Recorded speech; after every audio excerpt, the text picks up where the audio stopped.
Welcome back to my channel once again my friends. आज मैले Reliance spinning मिल्सको IPO सम्बन्धी केही जानकारी लिएर आएको छु। यो चाहिँ नितान्त एजुकेशनल पर्पजको लागि हो। भर्ने नभर्ने आफ्नो आर्थिक अवस्था र रिस्कको आधारमा निर्णय लिनुहोला। आइपिओ अरूभन्दा किन महँगो र फरक छ भन्ने शीर्षक अन्तर्गत यसको चाहिँ प्रति किता रु 820 रुपियाँ 88 पैसा अर्थात् न्यूनतम 50 किता लिनुपर्ने रहेको छ भने आवेदन दिन न्यूनतम रु 41,044 रुपियाँ आवश्यक पर्छ।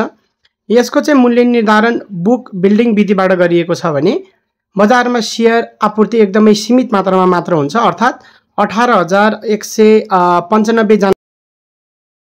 यो लगानीको लागि राम्रो अवसर हो कि होइन हेरौँ। नेपाल यो कम्पनी चाहिँ नेपालको निर्यातमा बलियो योगदानकर्ता रहेको छ। कम्पनीले देशको कुल निर्यातमा लगभग 4% हिस्सा ओगट्दै आएको छ भने वित्तीय अवस्थाको कुरा गर्ने हो भने प्रति सेयर नेटवर्थ रु 210 रुपियाँ 69 पैसा रहेको छ। अरू कम्पनीको तुलना गर्ने हो भने पनि कम नेटवर्थ भएका इपिएस र नेटवर्थ भएका कम्पनीहरूको मूल्य पनि बजारमा चाहिँ उच्च रहेको छ भन्ने कुरा हामीले हेर्न अरू कम्पनीको आइपिओ हेरेर पनि हेर्न सक्छौँ।